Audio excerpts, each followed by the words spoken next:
professor and civil rights groups. We are here because the governor has signed a statewide legislation that puts discrimination into the law, Cooper announced. Citing criticism from a growing list of major corporations and sports organizations, he said, "It will set North Carolina's economy back if we don't repeal it."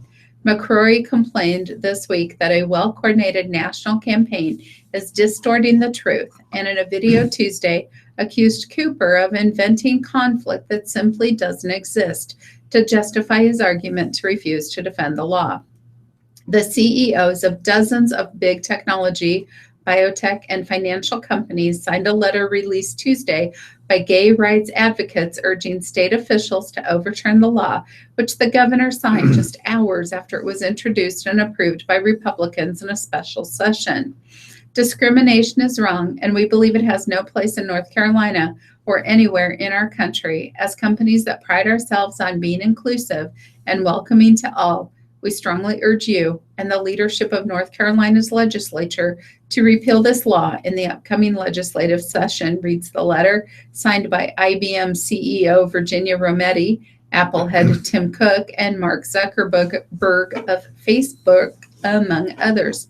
The North Carolina Values Coalition, for its part, said hundreds of business owners support the state law, but many don't want to be named for fear of retaliation, a spokeswoman said. Both campaigns are already using the law in fundraising pleas, and their supporters are reminding the public of each candidate's stand. With litigation expected to last months during this presidential election year, this fight is sure to rage on through November, touching on cultural and economic disputes as well as the pocketbooks of the swing states' voters. Mike. Thank you, Connie. This is from Cambridge, Massachusetts. In a brightly lit classroom here at Harvard, Mia Carbonides was trying to explain to a group of bemused student leaders the difference between a romantic encounter and unwelcome conduct of a sexual nature, as the university's relatively new code of sexual misconduct defines it. She tried to leaven the legalistic atmosphere at the town hall meeting with realistic-sounding examples, defying gender stereotypes. Jose and Lisa, chemistry students, are working late at night in the lab, she began, when Lisa comes up from behind and kisses Jose on the neck. Such a surprise move, she suggested, could be the beginning of a sexual misconduct complaint. I want to acknowledge that this isn't so simple, Ms. Carbonides said. I don't have any magic words for you. It takes a little bit of a closer look to grasp the concepts. Ms. Carbonides is Harvard's first Title IX officer, leading a new bureaucracy that oversees how the institution responds to complaints of sexual violence under Title IX, the federal law that governs gender equity in education. She is one of a rapidly growing number of Title IX employees on campuses nationwide, as colleges spend millions to hire lawyers, investigators, caseworkers, survivor advocates, peer counselors, workshop leaders, and other officials to deal with increasing numbers of these complaints. Recently, the dean of the law school at the University of California, Berkeley, resigned when it became public that he had been disciplined for sexually harassing his executive assistant, yet had been allowed to remain on the job. The dean apologized, though he later disputed the circumstances of the case. And the captain of Yale's basketball team was expelled in February after a confidential school proceeding found that he had non-consensual sex with a female student, according to his lawyer. But the lawyer said the former player maintained that the woman had consented. The expansion of Title IX bureaucracies, often at great expense, is driven in part by pressure from the federal government, which recently put out a series of policy directives on sexual misconduct on campus. More than 200 colleges and universities are under federal investigation for the way they have handled complaints of sexual misconduct, up from 55 2 years ago. But the growth of these bureaucracies also reflects the difficulties that students, parents, administrators, and faculty members face as they negotiate changing ideas and standards of sexual behavior. And in a report last week, a National Association of Professors said that the Title IX bureaucracies had started to infringe on academic freedom by beginning investigations into faculty members' lectures and essays. I think this is becoming more of an issue because it's actually being recognized as an issue, rather than hidden behind the veils that existed for previous generations, said Melanie Boyd, an assistant dean for student affairs at Yale College, who oversees sexual violence prevention programs. Title IX, enacted in 1972, bars discrimination on the basis of sex in educational programs that receive federal funds. It is more familiar as a law used to promote gender equity in sports and faculty hiring. But a 2011 federal policy statement clarified that it also applies to how universities deal with complaints of sexual assault.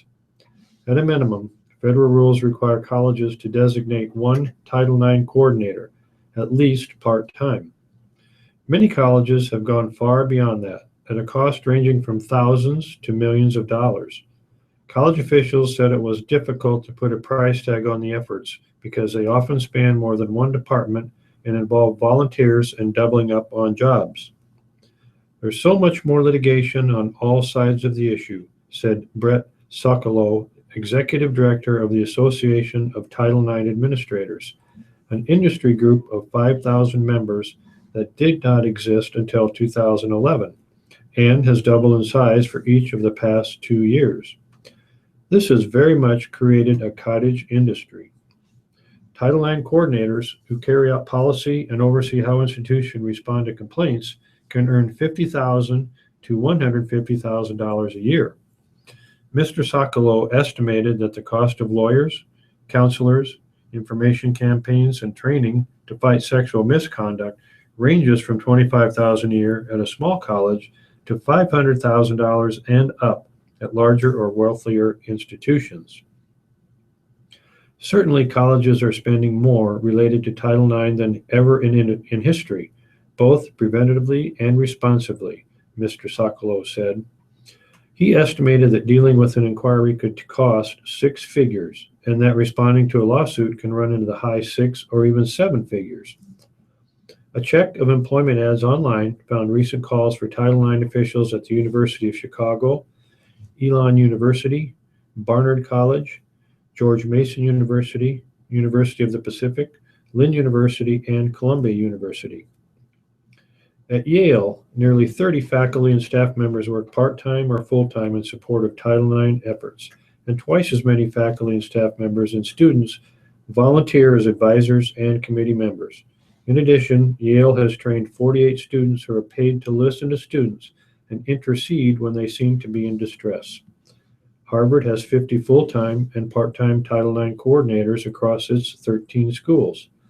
Harvard dormitories have tutors for students to talk to about matters of sexual misconduct. This month, a task force recommended that the university put more resources into sexual assault prevention, including hiring 1 or more people to coordinate the disparate efforts. Still, despite the best efforts of Ms. Carbonides and others, students are yearning for a clear code of conduct. Some campuses have adopted affirmative consent rules, in effect, a written or unwritten contract requiring a yes before the first kiss and at every step along the way. Harvard has opted instead for what Ms. Carbonides called a more nuanced standard of unwelcome conduct. This has led to criticism by some that the policy is not strong enough, and by others that it could punish behavior as mild as flirting. This is ubiquitously on the mind of everyone at Harvard, said Daniel Banks, the undergraduate council vice president, who helped organize a recent town hall-style meeting on the subject. Many students have concluded that the best situation is not so much compliance as avoidance. You either don't date at all, said Daniel Levine, another student leader, or you're like a married couple. All right, I'm going to read an article that is still international news or national news, but it's kind of closer too. So here it goes. Archaeologists are digging at a boyhood home of Malcolm X in an effort to uncover more about the slain Black rights activist's early life. The 2-week archaeological dig begins Tuesday in Boston's historically Black Roxbury neighborhood. Organizers say they also hope to learn more about the property's long history, which includes uses as a farm and possibly Native American settlement.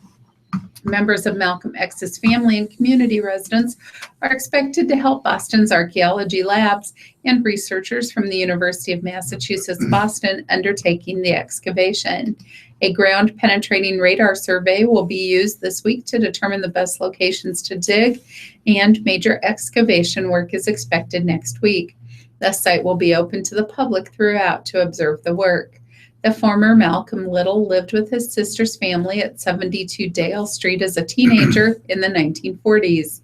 The 2.5-story home, built in 1874, is currently owned by Rod Nell Collins, a nephew of Malcolm X, who hopes the survey can raise public awareness of his family's history as he looks to convert the home into a residence for graduate student community volunteers. The only surviving dwelling from the outspoken activist's formative years in Boston was designated a city landmark in 1998. No physical move in my life has been more pivotal, or profound in its repercussions, Malcolm X wrote in his autobiography about his time in Boston. All praise is due to Allah that I went to Boston when I did. If I hadn't, I'd probably still be a brainwashed Black Christian. Born in Omaha, Nebraska, Little had bounced around from foster homes following his father's death and his mother's institutionalization for a nervous breakdown. His older sister, Ella Little Collins, eventually became his legal guardian, and he lived with her family in a number of homes in Roxbury over the years, including the Dale Street home, which overlooks a grassy park now named in his honor. But Little rebelled against the family's relatively stable life and eventually landed in a Boston prison for burglary charges in his early 20s. There, he became a Nation of Islam follower. He adopted the X moniker to represent his family's lost African ancestral name. A charismatic speaker, Malcolm X quickly became the Detroit-founded Nation of Islam's principal spokesman during its rapid rise in the 50s and 60s. He helped found temples and mosques in Black neighborhoods from Boston to Detroit, New York, Philadelphia, and Atlanta, promoting Black nationalism and denouncing white American culture. Malcolm X served as a contrast to more nonviolence-minded civil rights contemporaries like Martin Luther King Jr., but he eventually left the Nation of Islam, which the Southern Poverty Law Center considers a hate group. He adopted a more conciliatory tone and converted to Sunni Islam before being gunned down by Nation of Islam adherents at a speech in New York City in 1965 at the age of 39. Mike? Thanks, Connie. This is concerning the Republican political convention. Corporations grow nervous about participating in the Republican convention. Some of the country's best-known corporations are nervously grappling with what role they should play at the Republican National Convention, given the likely nomination of Donald J. Trump, whose divisive candidacy has alienated many women, African Americans, and Hispanics. An array of activist groups is organizing a campaign to pressure the companies to refuse to sponsor the gathering, which many of the corporations have done for both the Republican and Democratic leaders for decades. The pressure is emerging as some businesses and trade groups are already privately debating whether to scale back their participation, according to interviews with more than a dozen lobbyists, consultants, and fundraisers directly involved in the conversations. Apple, Google, and Walmart are among the companies assessing their plans for the convention, which will be held in Cleveland from July 18th through the 21st. In addition to Mr. Trump's divisive politics, there is the possibility that protests or even violence will become a focus of attention at the convention. Mr. Trump has suggested that there will be riots if he is not chosen as the party's nominee, and the city of Cleveland recently sought bids for about 2,000 sets of riot gear for its police force. A reduction in support from major corporations would be worrisome for Cleveland, which celebrated the awarding of the convention last year as a symbol of the city's rebirth. The host committee is seeking to raise about $64 million for the event. I have talked to several people at companies who have said, "I've always gone to the convention. I've always participated at some level, but this year we're not putting it in our budget. We're not going. We're not going to sponsor any of the events going on, said Carla Udy, a longtime Republican fundraising consultant. Walmart, which contributed $150,000 to the Republican convention in 2012, has yet to commit to contributing this year. We haven't made any decisions, said Dan Bartlett, Executive Vice President of Corporate Affairs at Walmart, who emphasized that even before Mr. Trump's rise, the company had been discussing reducing its involvement. Apple and Google declined to comment. Coca-Cola has already declined to match the $660,000 it provided to the 2012 Republican convention, donating only $75,000 to this year's gathering and indicating that it does not plan to provide more. Kent Landers, a Coca-Cola spokesman, declined to explain the reduction in support.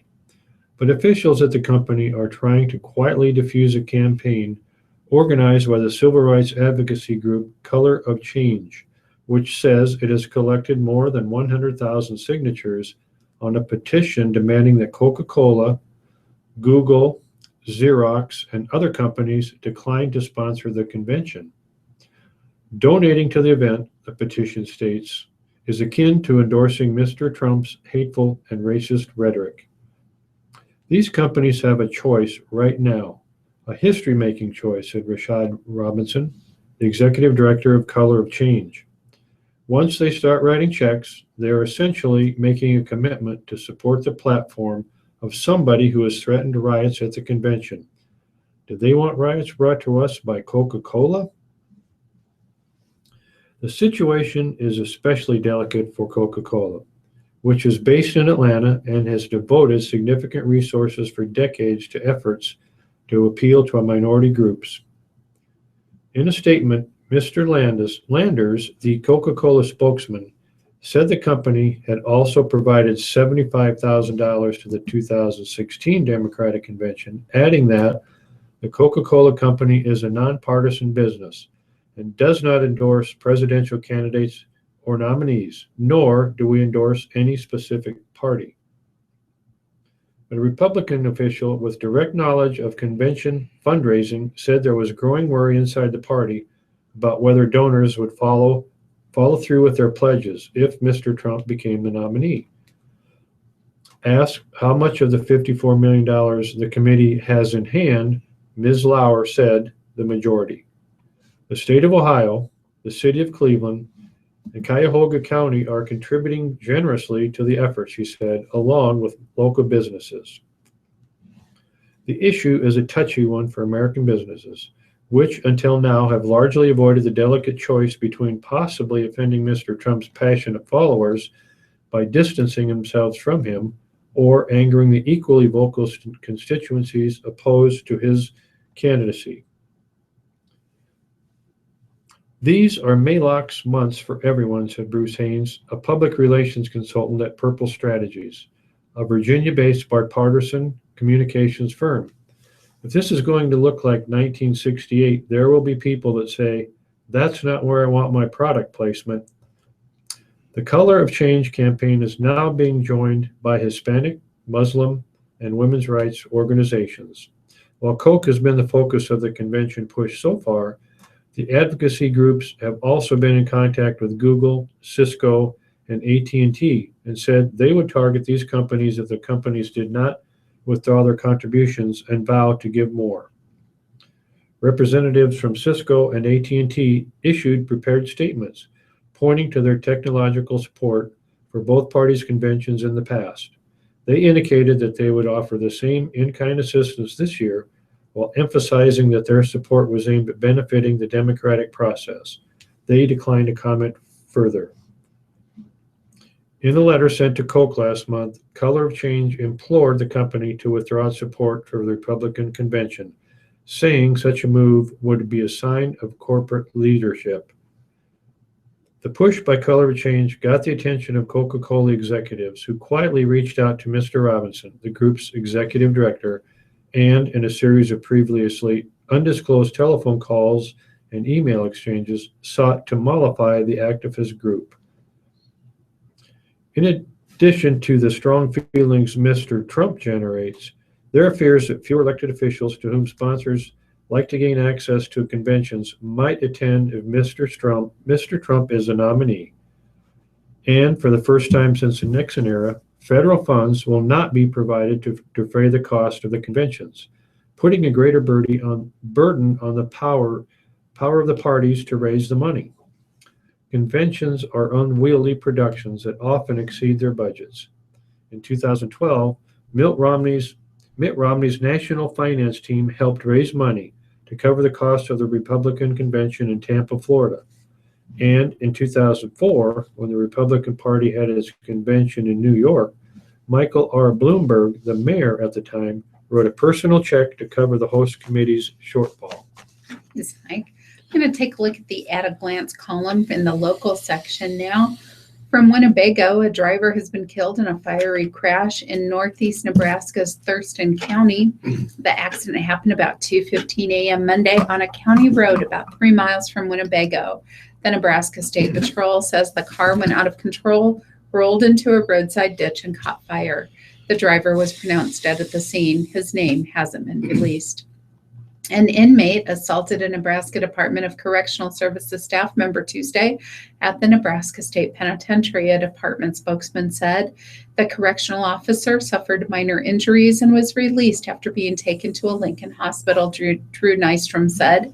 The names of the officer and the inmate are being withheld pending completion of an investigation. No further details about the incident could be released, Nystrom said. This is the third assault at the Lincoln prison reported by the department this month. 2 of 3 sisters reported missing from foster care last week returned to school Tuesday and were unharmed, Omaha police said. Lakeisha Seisel, 13, and Jabria Seisel, 7, went back to school, police said. Investigators believe the girls were with their mother and other family members over the weekend. Their sister, Zeanne Cecil, 14, has yet to be found. She is 5'7", 188 pounds, and has a brown afro with blonde tips. She was last seen wearing a black Huskers jacket, blue jeans, and brown boots. The investigation continues, and Child Protective Services is working to find suitable housing for the children, police said. Anyone who knows where Zeanne Cecil is should call the Omaha Police Special Victims Unit at 402-444-5636 or call 911. The pilot of a single scrolled up a little too far. There we go. Let's start over. The pilot of a single passenger airplane that crashed in Cass County was taken to a hospital for his injuries.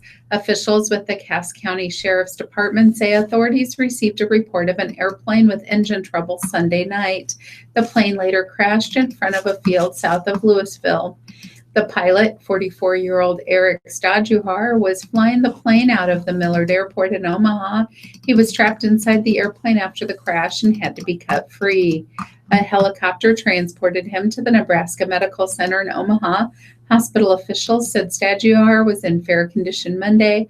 The crash is under investigation. A 26-year-old man has been arrested in connection to an August shooting that left an Omaha teenager dead.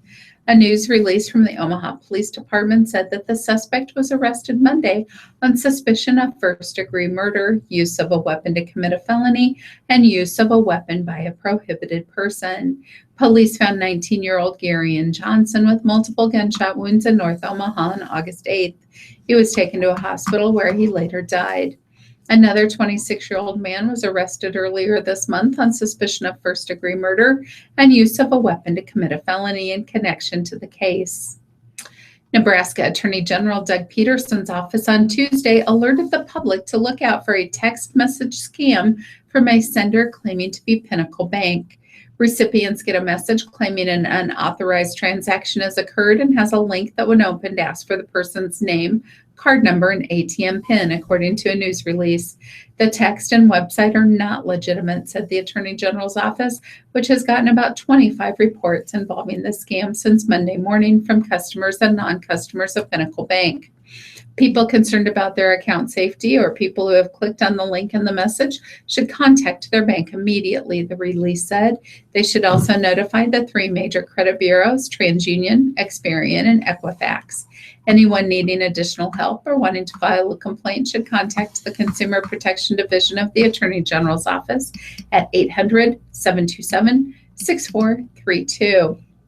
And the last bit of news, David Goslin, Director of Environmental Studies and a Professor of Earth Science at the University of Nebraska-Lincoln, will focus on water at the final Sustainability Leadership Presentation Series program set for 3:30 to 5, April 7th. The program promises to be lively and highly informative and will be in Hardin Hall on UNL's East Campus. The public is invited to attend in person or join one of the watch parties across the state. For more information, joslininstitute.org. Mike? Thank you, Connie. Back to the New York Times. Climate model predicts West Antarctic ice sheet could melt rapidly. For half a century, climate scientists have seen the West Antarctic ice sheet, a remnant of the last ice age, as a sword of Damocles hanging over human civilization. The Great Ice Sheet, larger than Mexico, is thought to be potentially vulnerable to disintegration from a relatively small amount of global warming and capable of raising the sea level by 12 feet or more should it break up. But researchers long assumed the worst effects would take hundreds, if not thousands, of years to occur. Now, new research suggests that the disastrous scenario could play out much sooner. Continued high emissions of heat-trapping gases could launch a disintegration of the ice sheet within decades, according to a study published Wednesday, heaving enough water into the ocean to raise the sea level by as much as 3 feet by the end of this century. With ice melting in other regions, too, the total rise of the sea could reach 5 or 6 feet by the year 2100, the researchers found. That is roughly twice the increase reported as a plausible worst-case scenario by a United Nations panel just 3 years ago, and so high it would likely provoke a profound crisis within the lifetimes of children being born today. The situation would grow far worse beyond the year 2100, the researchers found, with the rise of the sea exceeding a pace of a foot per decade by the middle of the 22nd century. Scientists had documented such rates of increase in the geologic past, when far larger ice sheets were collapsing, but most of them had long assumed it would be impossible to reach rates so extreme with the smaller ice sheets of today. We are not saying this is definitely going to happen, said David Pollard, a researcher at the Penn State University and a co-author of the new paper. But I think we are pointing out that there's a danger, and it should receive a lot more attention. If the results are anywhere near correct, and if emissions continue at a high level through the rest of this century, the long-term effect would likely be to drown the world's coastlines, according to many of its great cities. New York City is nearly 400 years old. In the worst-case scenario conjured up by the research, its chances of surviving another 400 years in anything like its present form would appear to be remote. Miami, New Orleans, London, Venice, Shanghai, Hong Kong, and Sydney, Australia are all near sea level and just as vulnerable as New York, or more so. In principle, coastal defenses could be built to protect the densest cities, but experts believe it will be impossible to do that along all 95,000 miles of the American coastline, meaning that immense areas will most likely have to be abandoned to the rising sea. The new research, published by the journal Nature, is based on improvements in a computerized model of Antarctica and its complex landscape of rocks and glaciers, meant to capture factors newly recognized as imperiling the stability of the ice. The new version of the model allowed the scientists, for the first time, to reproduce high sea levels of the past, such as a climatic period about 125,000 years ago, when the seas rose to levels 20 to 30 feet higher than today. That gave them greater confidence in the model's ability to project the future sea level. It is still possible that unrecognized factors could emerge that might help to stabilize the ice sheet in a warming climate. You could think of all sorts of ways that we might duck this one, said Richard B. Alley, a leading expert on glacial ice at Penn State. I'm hopeful that will happen, but given what we know, I don't think we can tell people that we're confident of that. Dr. Alley was not an author of the new paper, though it is based in part on his ideas about the stability of glacial ice. Several other scientists not involved in the paper described it as significant, with some of them characterizing it as a milestone in the analysis of huge ice sheets and the risks they pose in a warming world. Peter U. Clark of Oregon State University helped lead the last effort by a United Nations panel to assess the risks of sea level rise. He was not involved in the new paper. He emphasized that the research, like much of the previous work, highlighted the urgency of bringing emissions of carbon dioxide and other greenhouse gases under control. Dr. Clark described the new work as a really important paper that adds to the growing recognition that in the absence of rapid and strong mitigation of carbon emissions, we are in store for a large sea level rise at rates that may be even faster than has been considered. The new research is the work of two scientists who have been at the forefront of ice sheet modeling for years, Robert DeCanto of the University of Massachusetts and Dr. Pollard, who is a colleague of Dr. Alley's at Penn State. Unless global temperatures were raised to unrealistic levels, the model would not melt enough ice to reproduce the high sea levels known to have occurred in previous periods when either the atmosphere or the ocean were warmer. The ability to reproduce past events is considered a stringent test of the merits of any geological model. The West Antarctic ice sheet sits in a sort of deep bowl that extends far below sea level, and if it loses its protective fringes of floating ice, the result is likely to be the formation of vast, sheer cliffs of ice facing the sea. They will be so high they will become unstable in places, Dr. Alley said in an interview, and the warming atmosphere is likely to encourage melting on their surface in the summer that would weaken them further. All right. And overcrowding of inmates isn't the only space issue at the Gage County Detention Center.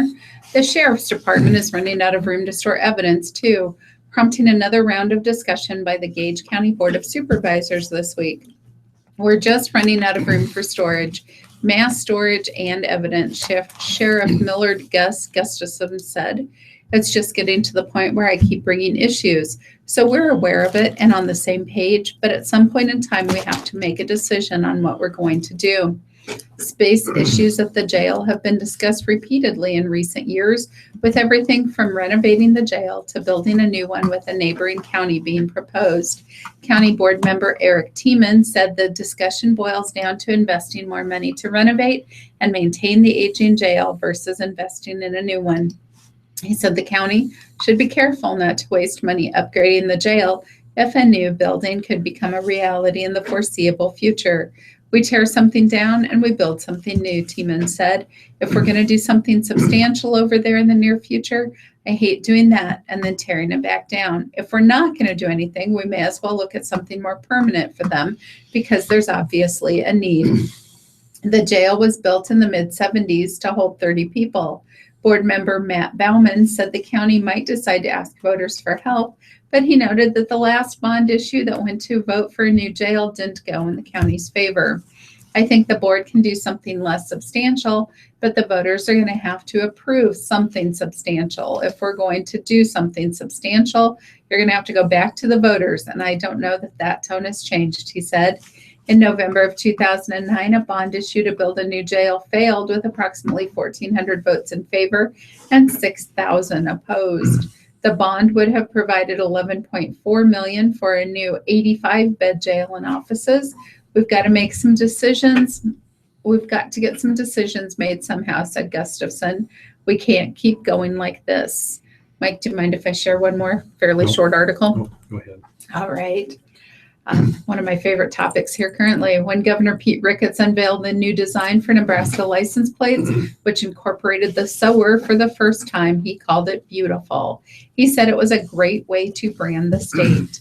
Then comedian Chris Hardwick made fun of the plate on Comedy Central's At Midnight. And former Husker Kenny Bell suggested in a tweet that a Nebraska football player would have made a better background. Ricketts addressed the plates Tuesday at his news conference, saying he expected criticism, but not necessarily from a national comedy show. Well, I've been governor for about 15 months. One of the things they told me when I came into the job, the license plate is always a contentious issue, he said. And if you think about it, it makes sense. He said the state will produce 5 million of the plates, and finding a design that makes everybody happy is really not within the realm of possibility because you've got so many different tastes across the state. He knew somebody wouldn't be pleased, but he said the new design incorporates the symbols of Nebraska, colors of the state flag, the sower that celebrates the state's cultural heritage, sowing the seeds of life. It's all very positive imagery there, Ricketts said. Its most important purpose is to help law enforcement identify vehicles, he said. A reporter asked about the positioning of the sower, if there might be an adjustment that would make it look more like the sower and less like something else. Ricketts explained that whenever you take a three-dimensional image like a sculpture and try to make it two-dimensional, you're going to have difficulty. You're not going to get the same effect. I think the folks in the DMV and with the contractor they used did a fine job of trying to capture the spirit of the sower there. He said, I think it turned out well. He didn't expect it to make a national comedy show, he said, but there you go. We made the show. All right. Connie, we're going to move on to the obituaries first from the Omaha World Herald. All righty. Ulner, Virginia Claire Ulner, 78 years old, of Omaha. Funeral mass 11:15 at 11:15 with family greeting guests after the 10:45 Friday, April 1st, St. Cecilia Cathedral mass. Berger, Vivian M. Berger, 92 years old. Mass at St. Leo Catholic Church on Friday. Brown, Lorene Ruth Hoppy Brown, 92 years old, of Tulsa, Oklahoma. Service will be held at West Lawn Hillcrest in Omaha on Saturday, April 2nd at 10. Burke, Albert L. Burke, 66 years old, complete notice later, handled by John E. Gentleman. Clyde, Rose Marie Clyde, 84 years old. Funeral Thursday, 10:30 at St. Gerald's Catholic Church, 96 and Q in Omaha. Cook, Howard Nicholas Cook, 90 years old, of Kennard, Nebraska. Funeral 10:30 Friday at Grace United Methodist Church in Kennard. Covington, Leonard Covington, 90 years old, a veteran. Funeral 10:30 Thursday at Forest Lawn Cemetery. Thomas E. Douglas, 64 years old. No services. He will be cremated. Durham, Charles S. Steve Durham, 65 years old, a U.S. veteran. Funeral service Friday, April 1st at Bellevue Memorial Chapel. Ellis, Althea Ellis, 97 years old. Funeral service following at 11 a.m. interment at Bellevue Cemetery in Bellevue, Nebraska. Fee, Lucille M. Decker Fee, 89 years old. Memorial service Thursday, March 31st at Heafey and Hoffman. Folkers, Gerald Jerry F. Folkers, United States Marine Corps veteran. Memorial service 3 a.m. at Reeder Mortuary, 108th Street Chapel. French, Roland Eugene Jean French, 93 years old, also a veteran. Burial on Wednesday, 10 a.m. at St. Joan of Arc Church.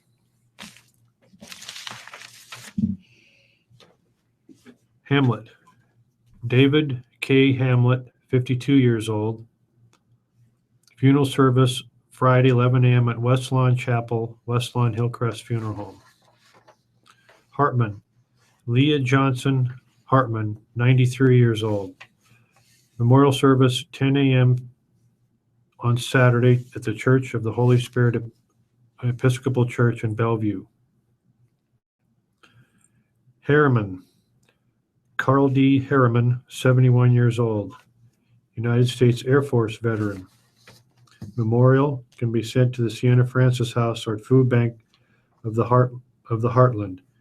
Visitation will be Thursday, March 31st at Reeder Mortuary, 108th Street. Hirsch, Constance J. Connie Hirsch, 66 years old. Memorial service, 2 p.m. Thursday, March 31st at Christ Community Church. Jacobson, Jennifer L. Jacobson, 54 years old. Memorial service, 11 a.m. Friday at Luther Memorial Church, 6099 Western Avenue in Omaha. Jensen, Daleen L. Jensen, 86 years old. Funeral service Saturday, 9 a.m. at First United Methodist Church. Knutson, Mary K. Knutson, 78 years old. Funeral Thursday, 9:20 a.m. in Bethany Chapel to St. Peter's and Paul Church. Kodiak Kenneth age 21 of Fort Calhoun. Visitation Tuesday, March 29th at Fort Calhoun Presbyterian Church. Ludaka, Andre L. Ludaka, 58 years old. Memorial Mass on Saturday, April 2nd at St. Mary Magdalene Catholic Church. Mack, Robert D. Bob Mack, age 71, an Air Force veteran. Memorial service held on Saturday, April 2nd at St. Charles Borromea Catholic Church in Gretna. McIntosh, William L. Bill McIntosh, 61 years old. Celebration of Life will be held on Friday, April 1st at 11 a.m. and also at St. Andrew's United Methodist Church. McCarthy, Ruby McCarthy, 82 years old. Services 9 a.m. Saturday at St. Mark Baptist Church. McGuire, Jim McGuire, United States Air Force veteran. Services Thursday, 11 a.m. at Johnny Gentleman, 72nd Street Chapel. Mitchell, James Edward Mitchell, 60 years old. Services will be Wednesday, March 30th, at the Vinton Street Chapel, and a graveside service with military honors. O'Connor, John Robert Bob O'Connor. Funeral Mass is pending for Saturday, 10 a.m., St. Robert Bellarmine Church. He was also a veteran. Pantano, Anthony R. Pantano, United States veteran. Massive Christian burial Saturday, 9:30 a.m. at Christ the King Church. Peterson, Lloyd A. Peterson, 73 years old, of Sioux City. Graveside services will be held 2 p.m. Thursday, March 31st at West Lawn Hillcrest in Omaha. Posadel, John D. Posadel, 85 years old, also a United States veteran. Massive Christian burial Wednesday at 10 a.m., St. Robert Bellarmine Church. Prentice, Richard B. Prentice, 87 years old. Services will be Saturday, 2 p.m. at Vinton Street Chapel. Priel, Patrice M. Priel, of Glenwood, Iowa, 62 years old. Services Friday, 11 a.m. at King of Kings Lutheran Church. Pruitt, Elaine Frances Pruitt, 95 years old. Massive Christian burial, Wednesday, March 30th at 10 a.m. at Our Lady of Lourdes. Rhineck, Joanne E.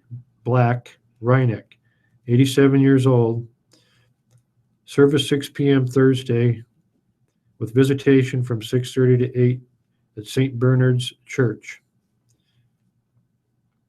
Rezek, Ron A. Rezek, United States veteran. Memorial service Thursday, 10:30 at Rockbrook United Methodist Church. Ruge, James A. Ruge of South Bend, Nebraska, 75 years old and also a United States veteran. Funeral service 10:30 Thursday at Ashland Congregational Church in Ashland, Nebraska. Scott, Marie Scott, 75 years old. Siedschlag, Bernadine V. Holtorf Siedschlag of Brighton, Colorado, 96 years old. Funeral service 10 a.m. Friday, Trinity Lutheran Church. Smith, Regina Jean Barham Smith, age 77. Summer, Deacon Andrew J. Andy Jr., Summer, age 66. Christian burial at Holy Ghost Catholic Church on Thursday. Starkey, Gerald D. Starkey, United States veteran, 90 years old. Funeral service Thursday, March 31st at St. James United Methodist Church. Tobias, Gloria Dorianne Wildman Hasty Tobias, age 89. Memorial be held at a future date. And finally, Winston, Charlotte F. Winston, age 84. Funeral services Friday at Forest Lawn Funeral Home in Omaha. All right, and from the Lincoln Journal-Star, we start with Ackerman. Ken Ackerman, 90. He was a vet from the Navy in World War II. Memorials to Christ United Methodist Church or Capital City Kiwanis Club, Eucharist, Mazer, and Love Funeral Home in charge of services. Barr, Naomi Ruth Barr, 94 of Falls City. Brott, June Rosalind Davidson Brott, 90. Chappelle rather. Ellen F. Chappelle, 85 of Denton. Lincoln Memorial Funeral Home in charge of services. Cook, Roy Edward Cook, 76, formerly of Lincoln, passed away in Hartford, Connecticut. Served as an officer in the United States Air Force. Memorial service will be held in Hartford. Carmen Funeral Home is in charge of services.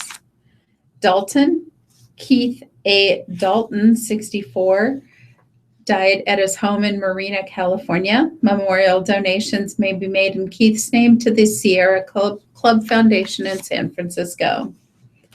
Drake, Cynthia K. Drake, 58 of Wilbur, Kunsel Funeral Home in Wilbur in charge of services. Essay, David A. Essay, 57 of Lincoln. Memorials are suggested to Blessed Sacrament Catholic Church or the Family, Eucharist, Mazer, and Love Funeral Home in charge. Hanson, Mary Ellen Wirtz Hanson, 80. Arrangements are forthcoming. Johnson, Shirley A. Johnson, 86 of Fairbury. Johnson, Marty Johnson, 81 of Fairmont. Memorials to the Fairview Manor, Farmer and Son Funeral Home in charge of services. Larchick, Michael Lee Larchick, 74. Lincoln Memorial Funeral Home in charge of services. Lonsdale, Mildred J. Lonsdale, 92 of Lincoln. Wyuka Cemetery is where the services will be. Arrangements be Eucharist, Mazer, and Love Funeral Home. Malman, Maxine Margaret Malman, 94 of Lincoln. Memorials to People's City Mission, Roper and Sons in charge of services. O'Connor, Jean O'Connor, no age given. Memorials may be sent to Sacred Heart Catholic Church in Beaver Crossing, Nebraska. Rush, Merle Shoebotham Rush, 96. Memorials to Van Dorn Villa. Cards can be sent to the family in care of Lincoln Memorial Funeral Home, interment at Fairbury Cemetery. Sass, B. Adelaide Brooks Sass, known to friends and family as Brooks, 93. She was a vet from the Army Nurse Corps. And memorial service will be held at First Lutheran Church in Lincoln. Schneider, Richard W. Schneider, 91 of Lincoln. He's a World War II Navy veteran. Memorials to the Capital Humane Society, Lincoln Memorial Funeral Home in charge of services. Weber, Charles Weber, 92 of Steel City. Listeners' memorials to the Radio Talking Book Network are tax deductible and will go a long way in keeping Radio Talking Book on the air. Please keep Radio Talking Book in mind when memorials are listed as donor's choice or your favorite charity. Donations should be sent to Radio Talking Book Network, 7101 Newport Avenue, Suite 205, Omaha, Nebraska, 68152. Thank you for being a Radio Talking Book Network listener and supporter. Emily? All right. That takes us to our break. I'm going to go on our Host the Planet, and I will be right back to live reading for you. So online looking reviews for camping tents, and the next thing you know, ads for camping tents start showing up in your browser. You really get the feeling somebody's watching. I'm Jim Metzner, and this is the Pulse of the Planet. So when you browse online for various products, and you look around, there's a history of your browsing.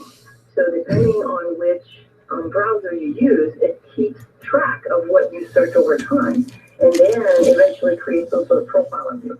Ruth Minogier is a professor in accounting and information systems in the Pamplin College of Business at Virginia Tech. She says that our habits, our interests, our information have become a valuable commodity. There are settings where you can go and erase your history of what you've searched for. Now, that being said, there's also benefits to having some of this history there because it eventually knows you enough that it gives you better results. So, and then we get to really what the biggest challenges in privacy today, and that's the balance between the benefits you get out of it and the cost, which is the cost is the loss of privacy, but the benefit is all the convenience that you get. Now, economists have referred to information privacy as a commodity. We are willing to give up our information privacy for the convenience that we get out of it. So it's actually, we're almost selling our information privacy. My prediction is the Facebook-like company is going to say, you want privacy? I'm going to give it to you. Here's the cost. And they're going to say, we'll give you the kind of real private environment you want if you're willing to pay for it. I think that's going to happen. Perhaps one day consumers won't withhold their information until companies are willing to pay for it. I'm Jim Metzner, and this is the Pulse of the Planet. You can hear this and previous programs on our podcast. All right.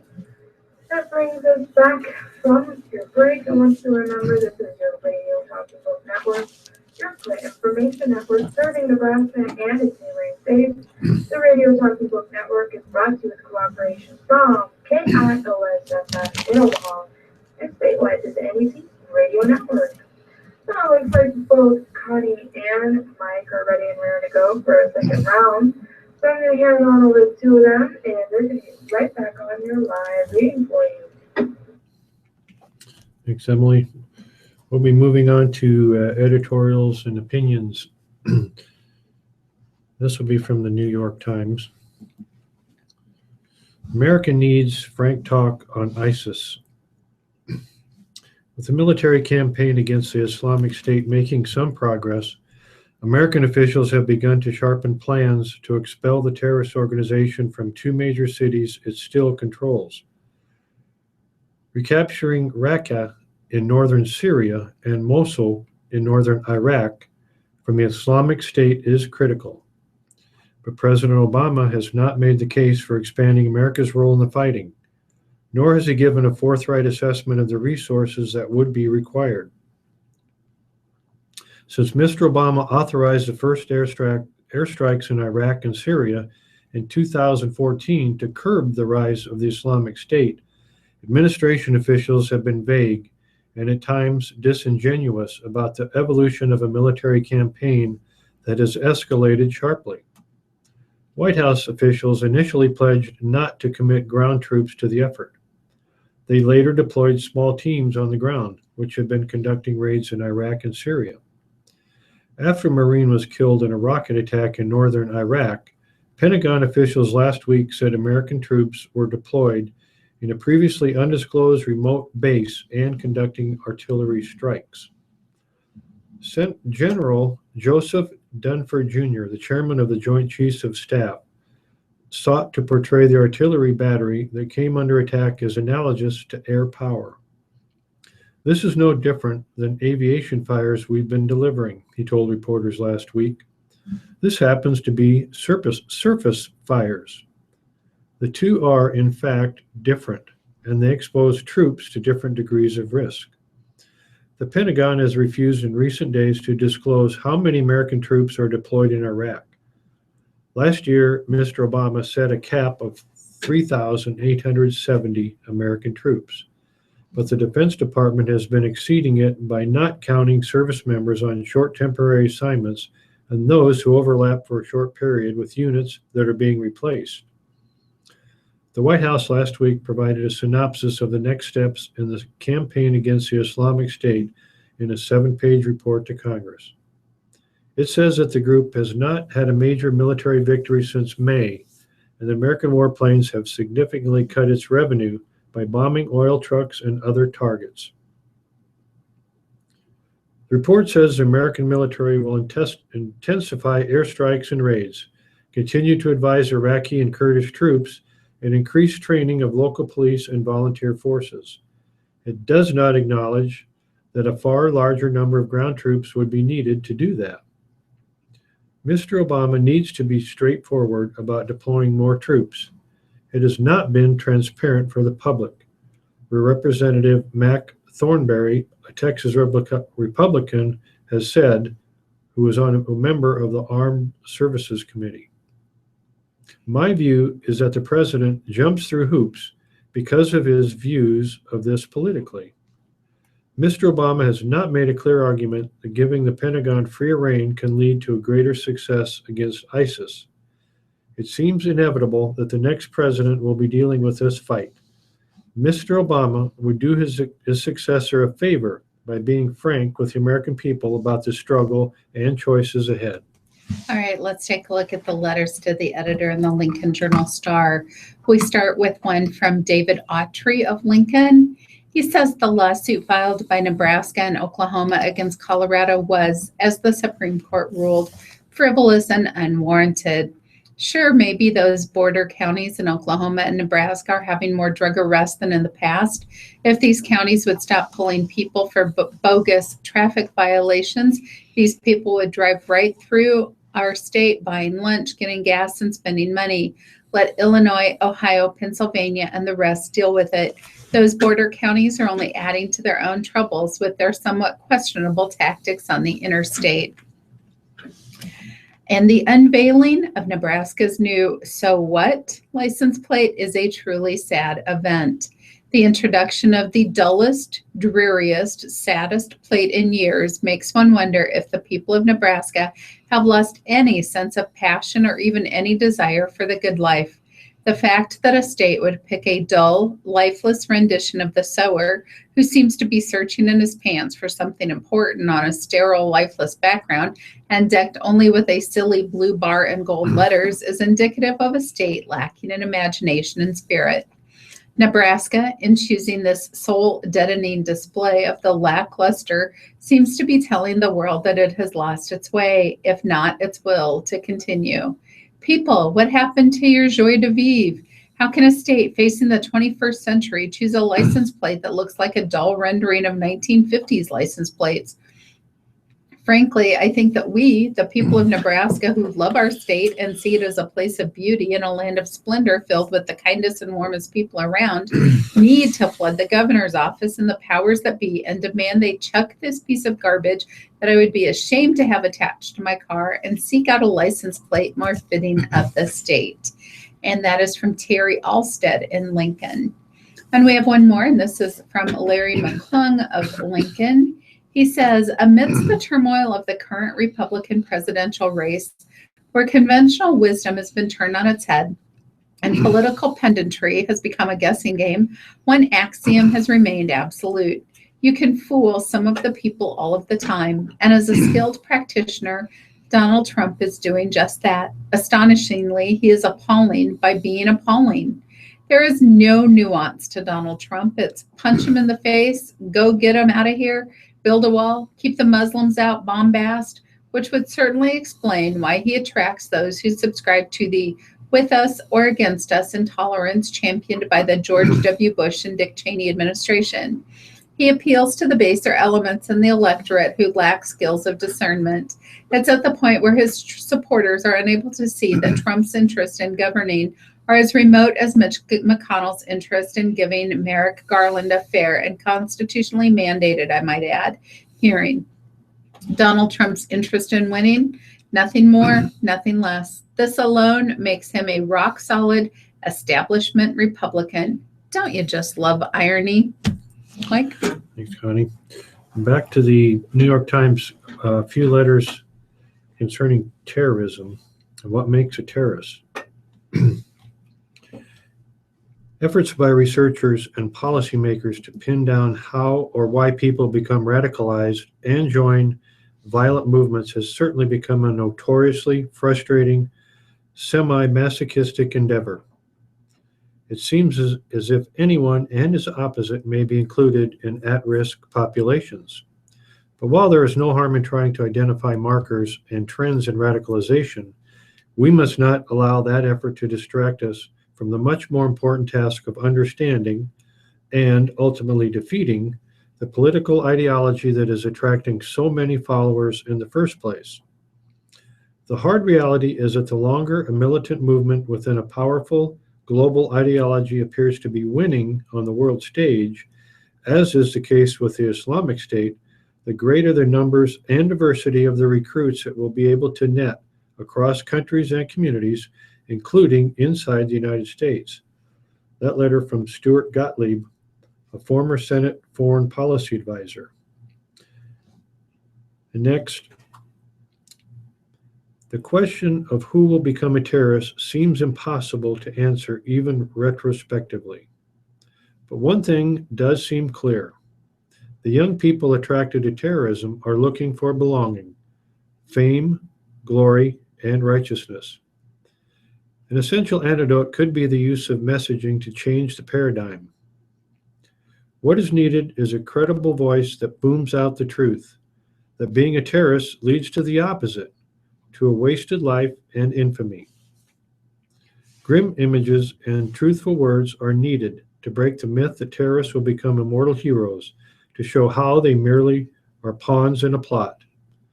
These words and images also need to convey a clear, new path that leads to a positive version of fame and glory. That from Ellen Luborsky, who is a clinical psychologist. And finally, one more.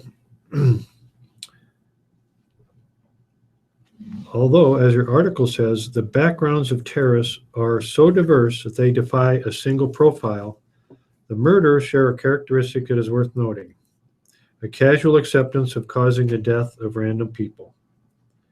The capacity to depersonalize derives in large part from cultural and political attitudes. The modern tolerance of civilian casualties can be seen in the nuclear attacks on Hiroshima and Nagasaki in 1945. That these acts were military, not terroristic, is most likely a distinction lost on jihadists. The sanctity of one person's existence is not part of our collective wisdom. Instead, we have concepts like nationalism, race, and ethnicity. Violence against others to achieve group ambitions is universally accepted at the expense of millions of lives. In the effort to end the mayhem, it might be more useful to study ourselves than to study terrorists. That from Gary Abramson of Goshen, New York. This is in the opinion column of Ted Kooser, the U.S. Poet Laureate of 2004 to 2006. He says, my friend, the poet, novelist, essayist, and screenwriter Jim Harrison died at his desk on Saturday, pen in hand, at his winter residence in Patagonia, Arizona. He was 78 and had been in failing health for the past few years. His beloved wife, Linda King Harrison, has passed away this past fall. He left behind his 2 daughters, his grandchildren, and tens of thousands of devoted readers all over the world. He was, to steal some words from Willa Cather, one of ours, in that he loved Nebraska and visited here many times. His fine novel, Dalva, was set in Cherry and Cayapaya counties, and in my opinion, it should be on all Nebraskans' bookshelves next to My Antonia, Old Jules, and Black Elk Speaks. Harrison did research for Dalva with the help of the late John Carter of the Nebraska State Historical Society, and it was Carter who introduced me to Jim sometime in the mid-'80s. And Jim had a devoted Nebraska follower in Beef Torrey, also now deceased, a psychologist from Crete, who founded a national Jim Harrison Society. Jim loved the Sandhills and the Niobrara Valley and told me once he thought Route 12 from Springview to Valentine was one of the most beautiful roads in the country. One of my favorite memories of him was of an early morning we spent at Fort Niobrara, peering through the mist at the burrowing owls. He had only one good eye, but could tell you the species of a bird from 50 yards away. He could be gruff as a bear and suffered no fools, but was, to those he liked, immensely generous and tender-hearted. I was greatly honored by his collaboration with me on a book of poems, Braided Creek, A Conversation in Poetry. And one of my other books, Winter Morning Walks, was Jim's idea. It's a collection of poems on postcards that I mailed to him when I was recovering from cancer surgery and radiation. His novella, Legends of the Fall, was the basis for a great American movie with Anthony Hopkins and Brad Pitt, and it made him famous. But what was always most important to him was his friends and family, and that's the Jim Harrison I will always remember. Thanks, Connie. We'll be moving on to today's living and entertainment. Again from the New York Times. Is Europe safe for travelers? Yes, experts say, but here are some tips. When Corey Patterson heard about the terrorist attacks in Brussels last week, he had a clear-cut response to people who asked if he was going to cancel an upcoming trip to Belgium. That's exactly what the terrorists want, so absolutely not, Mr. Patterson, 45, said on Twitter. He's in the Netherlands now, visiting a former roommate and his family, and will head to Belgium in a few days. Anything can happen anywhere at any time, said Mr. Patterson. You can't stop living life, and this world is worth seeing, so I chose to do it. He's not alone. Americans especially seem to be fairly resilient and do not panic and cancel trips, unless perhaps they're traveling in the next few days, Jennifer Michels-Jones said of the American Society of Travel Agencies. After the attacks in Paris last fall, 64% of the association's agents found that their clients did not plan to delay nor cancel travel to and from or within Europe. The travel alerts issued by the State Department also fall far short of advising people to cancel their plans. We're not saying don't travel, especially not to Europe, but we are saying be careful if you do, said Michelle Bernier-Toth, the managing director of the Federal Office of Overseas Citizen Services. Here are 7 ways to take care when traveling to Europe, or really to anywhere. 1. Log travel plans with the State Department. Enrolling in the Smart Traveler Enrollment Program gives the government the ability to send email alerts to a traveler about potential problems, and it gives us a general idea of how many U.S. citizens might be in a country. 2. Know how to contact the American Embassy. Embassy information is available on the government's travel website. Use the search box to pull up information about an individual country. 3. Find out how to contact local authorities in case of an emergency. On the page opened in step 2 previously, each country's equivalent to 911 is listed. Britain's equivalent is 999. In France, it's 112. Belgium is 101 or 112.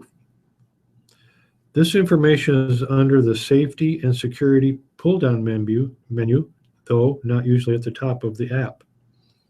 Number 4, those phone numbers are only useful for working phones. Your phone plan may not work abroad. Most carriers offer international plans and they may be expensive. There are alternatives like renting a phone or buying an SIM card locally. But if something does happen, the number of people trying to make phone calls around the same time can overwhelm phone lines. But often text messages will go through. Social media sites like Facebook and free messaging services like WhatsApp or WeChat are alternatives as well. Number 5, be vigilant when in public places and using mass transit. I don't think you can avoid using mass transit, but be smart about that, Mrs. Bernier-Toth said. Know the exit strategy. Find travel alerts, like the one advising American citizens that terrorist groups continue to plan attacks throughout Europe.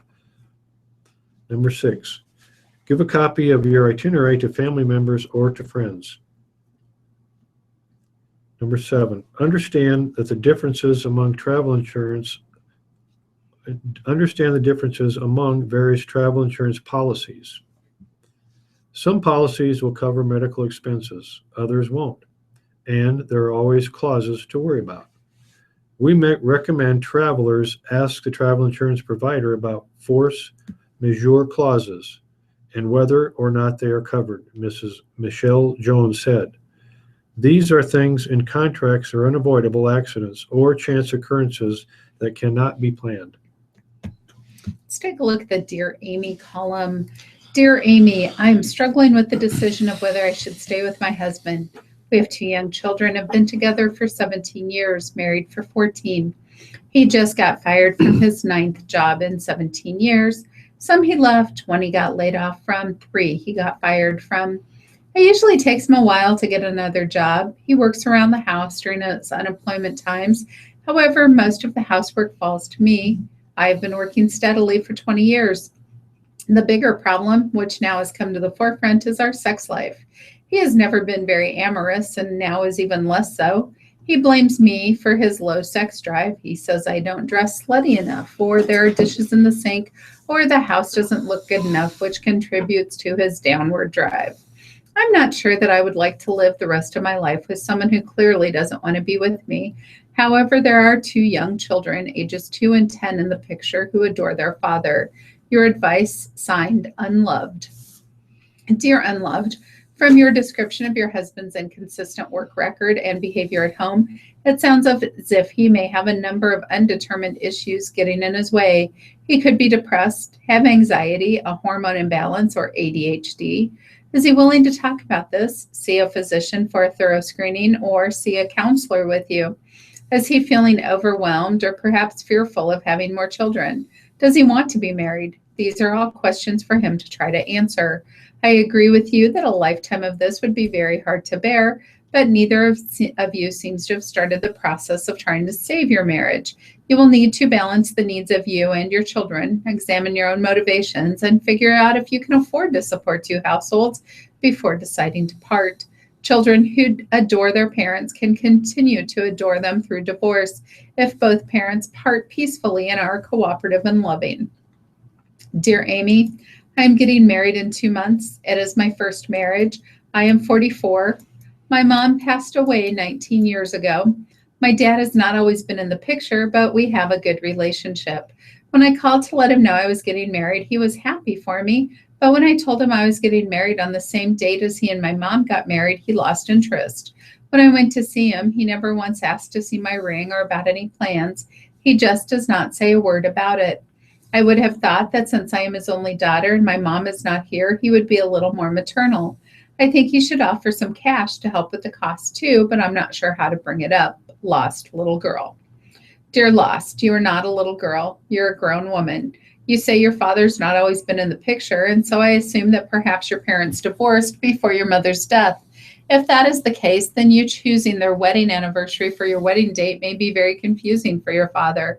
You would assume that he also wonders what role, if any, you would like him to play, and so you should be very open and honest with him. I am of the firm opinion that grown people should pay for their own weddings. However, if you want cash from your father, you should share your plans with him and ask him to contribute. You should also make sure he meets your fiancé. If you want to engage your father, it sounds as if you are going to have to do most of the work.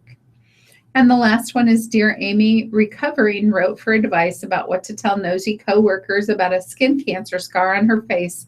She's a very private person and didn't want to discuss it.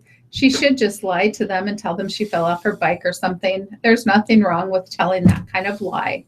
Signed, Honest. Dear Honest, I think recovering was hoping to avoid any explanation, lie or not, which is probably unrealistic. All right, I'm going to take a look at the Dr. K column too then, if you don't mind, Mike. Okay. My doctor thinks I may have sleep apnea, and he wants me to go to a sleep lab to be tested. What will happen during the testing? Dear reader, sleep apnea is a serious health condition in which breathing stops or becomes shallower. In the most common form, obstructive sleep apnea, the tongue or throat tissues temporarily and repeatedly block the flow of air in and out of your lungs. This can happen hundreds of times each night. Laboratory sleep tests are the most reliable way to diagnose this problem. When you spend the night in a sleep laboratory, you'll wear your own night clothes and you can use a pillow from home. You can take your regular medication, but the clinicians will need to know what they are. The lab usually provides a regular bed in a private room with a bathroom attached. The room is kept as quiet as possible. A technician will first set up the sleep monitoring equipment. Then you'll be left alone to relax until bedtime. Throughout the night, laboratory staff will monitor you from a nearby control room. Procedures used to diagnose sleep apnea usually include a test called polysomnography, as well as audio and video recording. Polysomnography, in this procedure, small electrodes and other sensors are pasted on specific parts of your body to take a variety of readings during the night. Some things they may track include your brain waves, muscle tension, eye movements, airflow, heart rate and rhythm, breathing, and the amount of oxygen in your blood. The readings are collected on a printout called a polysomnogram. This is analyzed by a technician and physician. If a breathing problem is detected early on during testing, you may be awakened and given treatment during the second half of the night. This allows the sleep experts to monitor how well the treatment works for you. Sometimes this process requires 2 nights. They also do audio equipment and video recording. Audio equipment may be used to record snoring, talking during sleep, or other sounds. A video may also be taken to compare with the polysomnogram. This may show, for example, that you snore only when in a certain position, as when you're lying on your back or instead of your side or your stomach. The American Academy of Sleep Medicine has a listing of more than 2,500 accredited sleep disorder centers and more than 5,600 board-certified sleep specialists. Staying overnight in a sleep lab usually costs between $800 and $1,500. In advance of the test, ask your health insurance company if it will pay for the test. Reimbursement varies and may depend on your diagnosis. If not properly diagnosed and treated, sleep apnea can cause problems with a person's mood and ability to think clearly. These in turn can cause serious problems both at work and at home.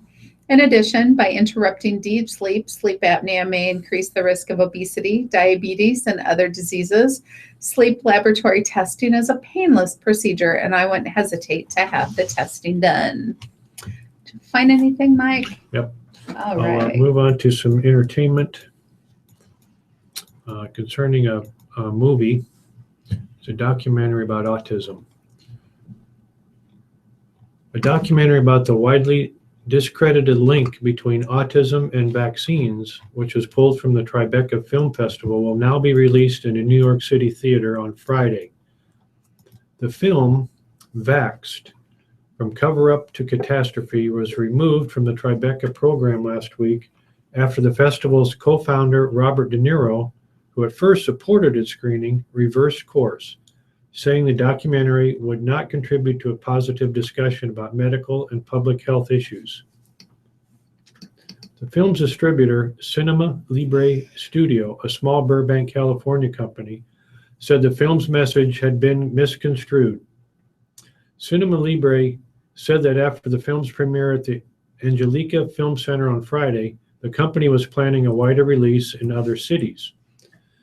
Felipe Diaz, chairman of Cinema Libre, said in a telephone interview on Wednesday that his company had decided to rush the film to theaters to counter the impression that it or its filmmaker was anti-vaccine. Nobody in their normal mind today could be anti-vaccine. That's absurd, he said. Instead, Mr. Diaz said, the film's backers hope to provide an outlet to discuss its claims that the Centers for Disease Control and Prevention covered up information about autism research, accusations they say have been brought by a former center employee, William Thompson. Our main goal is to bring William Thompson to Congress to testify and spur further investigation, Mr. Diaz said. A Republican congressman from Florida, Bill Posey, appears in the film and is sympathetic to the anti-vaccine cause. But, along with other health organizations, the CDC has already stated unequivocally that vaccines do not cause autism and has made data from some of its research, which Mr. Thompson contested, public and available for peer review. The Tribeca Film Festival, which begins on April 13th, initially added the film to its schedule. Doctors and public health professionals denounced the screening, calling it damaging and an irresponsible use of a respected festival's platform.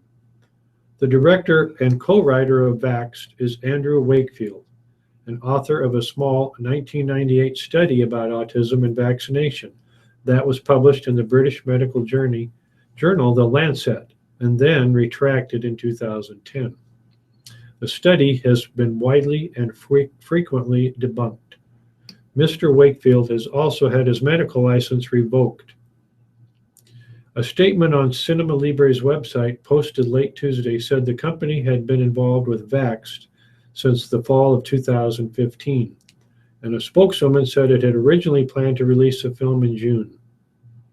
But the new release date, first reported by Variety, was quickly put into effect after the film was pulled from the Tribeca slate over the weekend.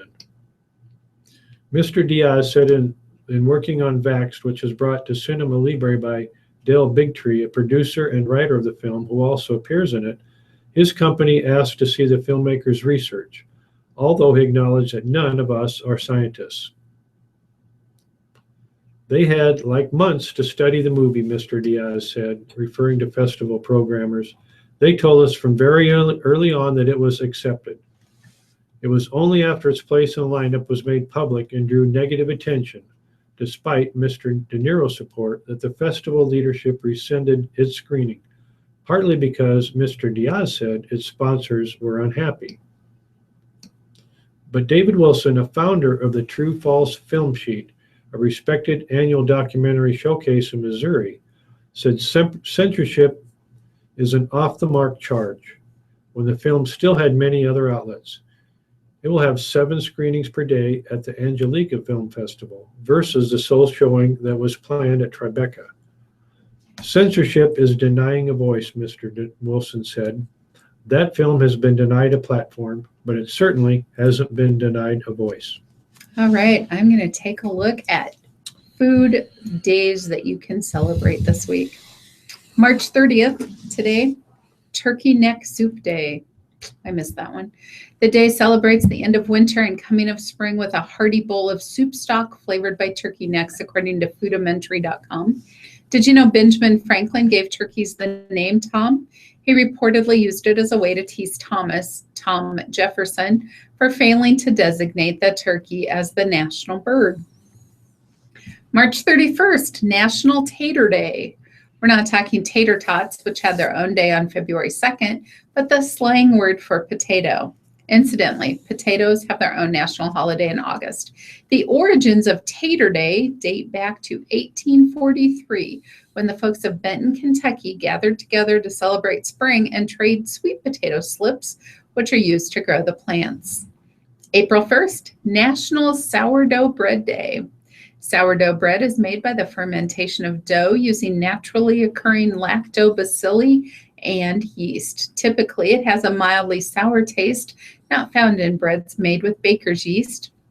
San Francisco, which is famous for its sourdough bread, acquired the recipe during the California Gold Rush. April 2nd, National Peanut Butter and Jelly Day. The pairing of sweet and salty, fruity and nutty seemed like a taste bud no-brainer. But peanut butter and jelly did not meet on a slice of bread until 1901, when the first reference to PB&J was published. By World War II, soldiers were carrying both peanut butter and jelly in their rations, according to the Peanut Butter Board. Today, the average American child will eat 2,000 peanut butter and jelly sandwiches before he or she graduates from high school, according to nationaldaycalendar.com. April 3rd, National Chocolate Mousse Day. A mousse, French for foam or froth, gets its light and airy texture from the air bubbles incorporated into the mix. Dessert mousse is, hold on, changing pages here. Let me find the rest of my column. Made with whipped egg whites or whipped cream and are generally flavored with chocolate or pureed fruit, but there are also savory mousses, more main course or side dish, made from hard-boiled eggs, fish, or liver. Let's stick with chocolate. April 4th, National Cordon Bleu Day. Despite the French name, the dish originated in Switzerland in the 1940s. Usually made with chicken or veal, the meat is pounded thin, wrapped around a slice of ham and cheese, breaded and then fried. The first mention of chicken cordon bleu in America dates back to a 1967 New York Times article, but veal cordon bleu recipes have been around since 1955. And the last one, April 5th, National Caramel Day. As early as the 17th century, American women were using caramelized sugar and water to make rock-hard candy. But around 1850, someone stirred milk and fat into the heated sugary syrup and created soft, chewy caramels, according to nationaldaycalendar.com. And if one day of caramel is not enough, April 6th is National Caramel Popcorn Day. All right, Mike. Connie. It's a story, a business story about Uber. One day not long ago, an Uber driver picked up a passenger in San Francisco's gritty Tenderloin district. Let's call our passenger Abby because her real name has been lost to database anonymization, an effort to keep her identity private. Abby needed to go to Noe Valley, a 25-minute drive that might ordinarily have cost about $15. But she had chosen Uberpool, the ride-hailing company's 18-month-old carpooling program. In the process, she had unwittingly initiated one of the service's more epic recent trips. Unlike a standard Uber ride, in which a single rider starts a one-time trip, Uberpool works with a party line for cars. Travis Kalanick, Uber's co-founder and chief executive, describes it as the future of his company, and thus the future of transportation in America. Call up the app, specify your destination, and in exchange for a significant discount, Uberpool matches you with other riders going the same way. The service might create a ride just for you, but just as often it puts you in a ride that began long ago, one that spans several drop-offs and pickups, a kind of instant bus line created from collective urban demand. The trip Abby started would last nearly an hour and meander over 10 miles across San Francisco, stopping 9 times to pick up and drop off passengers. After Abby got in, the driver collected a second passenger. Let's call him Ben. Ben got out after about a mile. A couple of blocks later, Carrie got in. By this time, Abby might have been getting annoyed. Fortunately, about 6 minutes later, the car reached Noe Valley. Abby got out, but Carrie was still in the car, so the trip went on. Danny got in after about a mile, then Carrie got out, then Edward got in, then Danny got out. Finally, after about 55 minutes of driving, the car reached Edward's destination and the trip was done. In total, Uber collected about $48 for the ride, of which the driver kept $35. The company had collapsed 5 separate rides into a single trip, saving about 6 miles of travel and removing several cars from the road. For riders, the discounts amounted to savings of at least half of a standard Uber trip. For the driver, an hour-long trip with no idle time resulted in steady earnings. And though Uber made less from the single ride than it would have from multiple rides, the company benefited by installing itself as a fixture in people's lives. When rides get cheaper, it means that far more people in more cities is cheaper, and it is cheaper than owning a car. Here's to put it another way. Uber Pool may push us to reevaluate how we think about Uber and its impact on the world. Like most initiatives at Uber, Pool began as an experiment. Now, 100 million pool trips have been taken since the program began, and tens of millions more are occurring each month. The company once spurred demand for Pool with heavy discounts, but the service has grown beyond that. Today, in many of the 29 cities where it operates, Uber Pool is profitable, Mr. Kalanick said. We had to lose millions of dollars in individual cities to make it work, he said.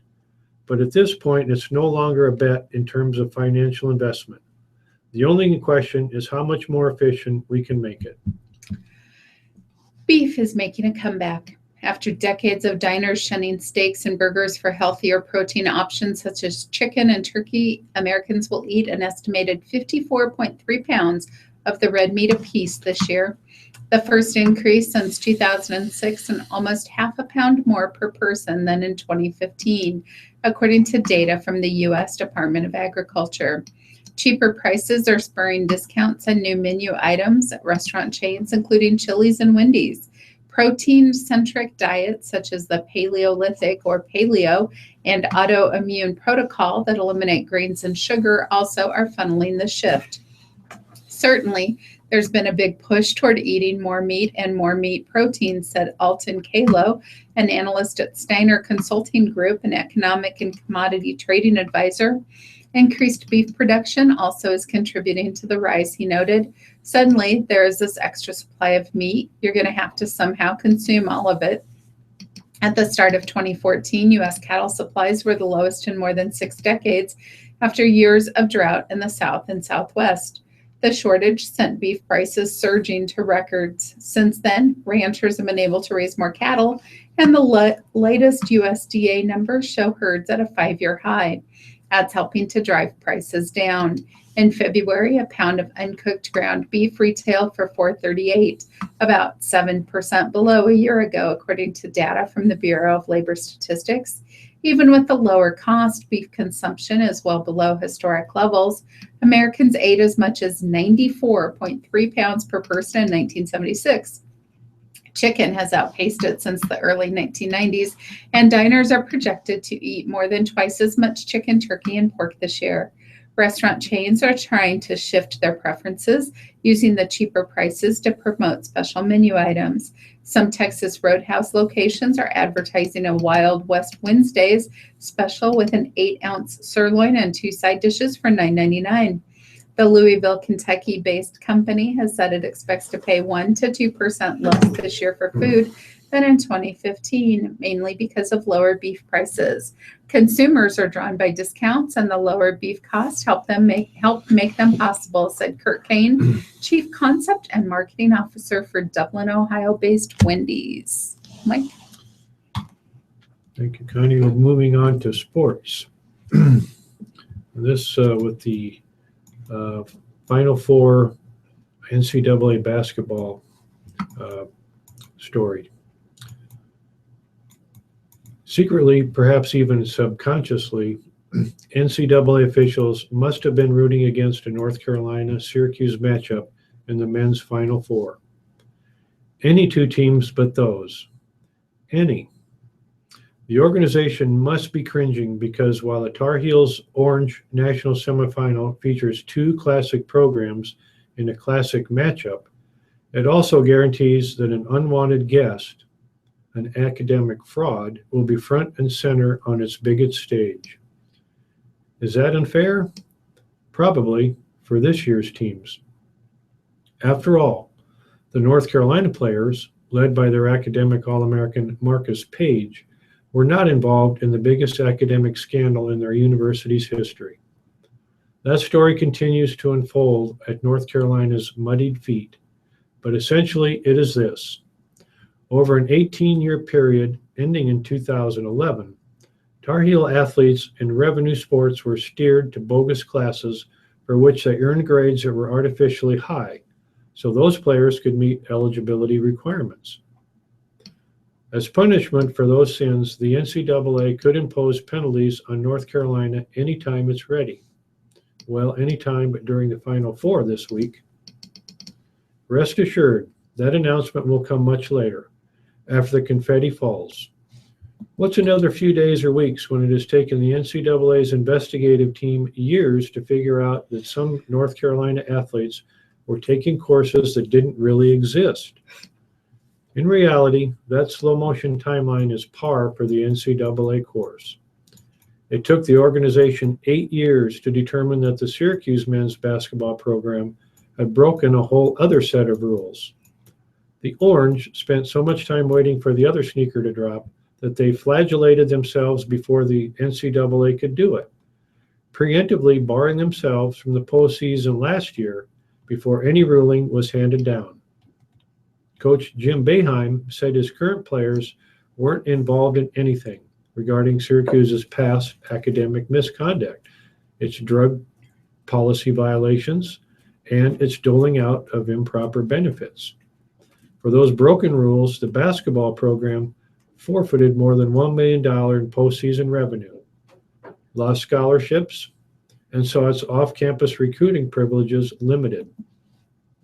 Boeheim was suspended for 9 games and docked 101 victories. Those penalties affected Syracuse so deeply that it took only 1 season for it return to the Final Four. So much for the lesson that NCAA violations don't pay. In waiting on a punishment, North Carolina is surely hoping it is similarly short-term. But the truly unfair part is what it means for the current Tar Heels players.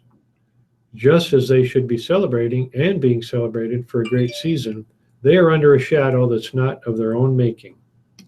Paige Ledisick, the editor-in-chief of the Daily Tar Heel, told me on Tuesday that most students on campus were thrilled for the basketball team, but that the looming NCAA sanctions were threatening to ruin the party. We feel a little conflicted here, he said. It does kind of hurt a little because this whole thing could have been resolved already, Ledisick said, explaining that as a journalist, she sees the benefit of the NCAA taking its time to get things right. But as a basketball fan, she said, she wished the NCAA would have hurried up and sanctioned North Carolina already so the program and its players could move on the way Syracuse did. On a conference call on Monday, Boeheim of Syracuse bristled when a reporter asked him how hard it was to run a clean team and be successful at the same time. That's certain words that I object to, Boeheim said. Clean is one of them. Things can happen in a program. That doesn't mean something's dirty. His counterpart, Roy Williams of North Carolina, keeps saying how happy he is that basketball hasn't been implicated in the North Carolina scandal. I'm very proud of the fact that we have no allegations against basketball. I like that part. But the fact is, basketball players were among the first North Carolina players to take the fandom classes. That's the truth, even if Williams seemed to want to keep tweaking it. To say they're not involved, I just don't know how you get there, said Dan Kane, the Raleigh News and Observer reporter who helped break the story. Kane, who continues to cover the story, took pains to note that he has no position on North Carolina's eventual punishment or his presence in this year's tournament. It is clear how college basketball has gotten here, though. These aren't two aberrations, two programs who have done bad things in a clean, unbroken system. If two of the country's best teams have these dirty pasts, apologies, Coach Boeheim, for use of the word. What is a deterrent for the others not to follow their lead? In the back of their mind, NCAA officials probably worry about that too. Right on the front page of the sports section in the Lincoln Journal-Star, we start with Ryan Bolt shredded 2 curveballs and just about anything else coming to the plate. The Nebraska junior hit 2 wind-defying home runs over the right field fence to lead the Huskers to an 8-2 victory over Creighton on Tuesday night at Haymarket Park. A single in the first inning helped lift Bolt to 12 hits in his last 4 games, and he said simplicity is the key. See ball, hit ball, he said, trying to avoid a big grin. I am seeing the ball. I watch warm-up tosses, talk to the guys ahead of me in the order about what they see. Then if I see what I expect, like 2 hanging curveballs tonight, I try to hit a line drive. These 2 happen to go out. Bolt smacked one of his hardest shots of the night when he flew out high to right. He's now batting .330 for the season and has 4 of NU's 28 home runs this year. Last season, Nebraska had just 22 homers in 57 games, and the team leaders had 4 each. I thought he had a 3rd one in the 5th inning, said NU coach Darren Erstad. He's fun to watch. He's a line drive hitter, and he does things at a different level at the plate. With anybody I watch, talk them through the approach, maybe watch some video. With Ryan, it's an advanced conversation. Creighton saw its 10-game win streak come to an end, while Nebraska extended its win streak to 8. NU has won 14 of its last 15 games. The Huskers have won the last 6 in the annual series with Creighton. The 2 teams meet again April 12th and 26th with both games at TD Ameritrade Park in Omaha. It's good to win the first game of a series and good to win at home again, Bolt said. Let's see what else is on. There we go. A junior from Red Wing, Minnesota, the Huskers are coming off a 5-win road trip through Indiana State and Purdue last week. NU is now 9-1 at home. The Huskers head into a 3-game weekend series against Illinois at Haymarket Park. Bolt opened the scoring with a 3-run wind ripper over the right field fence. NU added 3 in the 4th with a 2-run single by Scott Schreiber. Stephen Revels, who had 3 hits, singled and stole 2 bases in the inning. Nebraska added a run in the 5th with an RBI single by senior shortstop Revels. Revels, who has 12 hits in his last 6 games, has boosted his batting average to .297.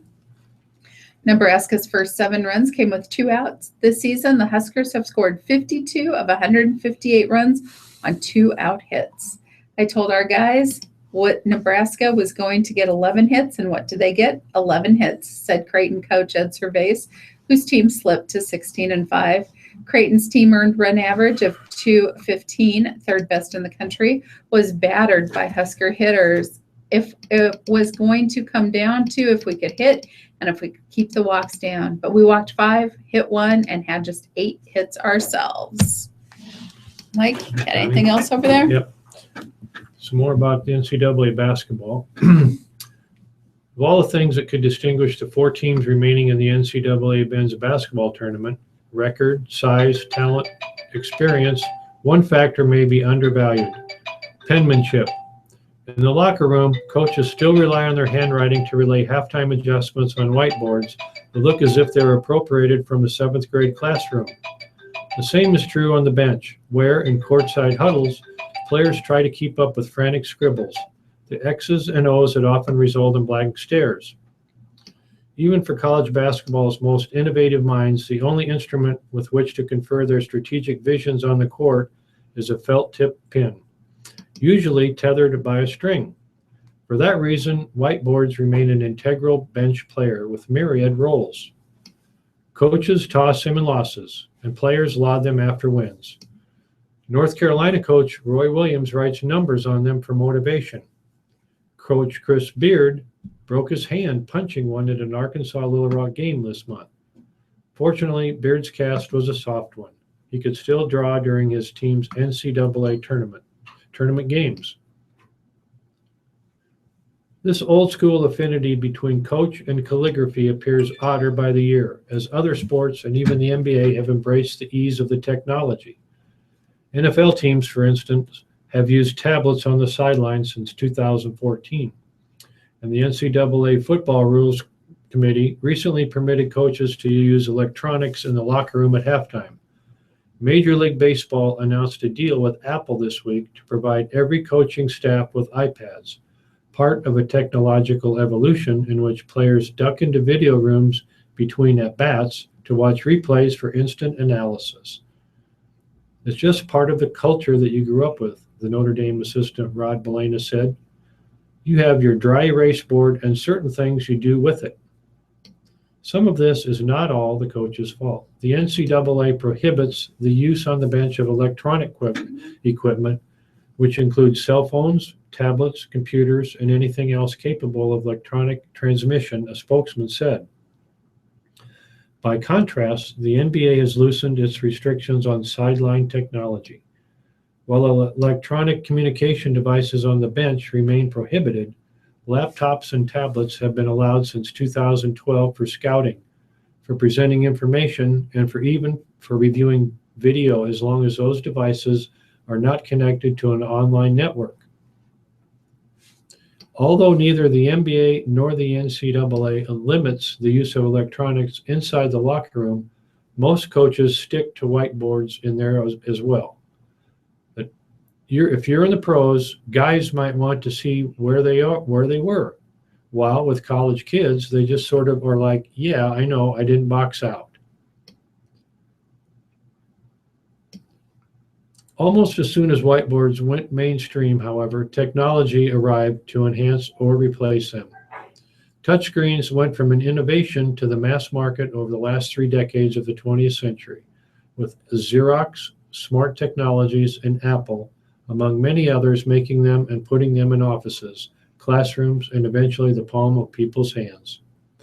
The interface-free Magic Wall, proudly displayed by CNN during its recent election coverage, that was created by Jeff Hand, a research scientist at NYU. For the first time in half a century, the United States has failed to qualify for consecutive Olympic men's soccer tournaments. Roger Martinez scored twice. Americans Louis Gill and Matt Mazaga were ejected, and Colombia's under-23 team defeated the United States 2-1 Tuesday night to earn the last berth in the Rio de Janeiro Games with a 3-2 aggregate win. Following a nightmare in Nashville 4 years ago when the Americans were eliminated by El Salvador, they had a fiasco in Frisco. Martinez redirected Andre Roas's off-target shot past goalkeeper Ethan Horvath in the 30th minute. An own goal by Delver Mercado tied the score in the 59th, with the defender heading the ball over his own keeper while trying to clear Jordan Morris's pass from Emerson Heineman. Martinez put the Colombians back ahead in the 64th minute, eluding Tim Parker at the 6-yard box and beating Horvath. And also in men's soccer, the United States got back on track for a berth in the 2018 World Cup, ending 4 nervous days with a 4-0 win over Guatemala on Tuesday night behind goals from Clint Dempsey, Jeff Cameron, Graham Suzy, and Josie Altidore. Following a dismal 2-0 loss at Guatemala City on Friday night, in which Jurgen Klinsmann played several players out of their most comfortable positions, the U.S. coach made 5 lineup changes and shifted 2 others into their more usual spots. Dempsey scored at 12 minutes in, and Cameron doubled the lead in the 35th. Suzy, added to the roster on Sunday, added a goal just 20 seconds into the second half, and Josie Altidore capped the scoring in the 89th. And Mike, that brings us to 8 o'clock. So I'm going to say good night. Good night, everyone. Thanks for listening. All right. That brings us to the end of your live reading for this evening. It's always a pleasure. I got this when I was on mine. Friday, 6 to 8 is your live reading. Something happened where it said I had read 10 articles, so I couldn't read anymore. Oh, no. So that panic said, so then I go over here, and this is a lot slower moving. It's not good. Oh, man. So I'm going to have to figure out between the two of them, it worked. But when this blanked out on me, that was like, Oh my gosh. have to get better Now, used is to this this. your own? Yeah, this is mine. Did you log in under No, I didn't. See, that's the reason, Yeah. because it allowed me 10 free articles? free things, which I didn't even give it a thought until all of a sudden I Nope, couldn't I do it. wouldn't have either. Then all of a sudden you're like, oh. So I'm gonna have to work on that too.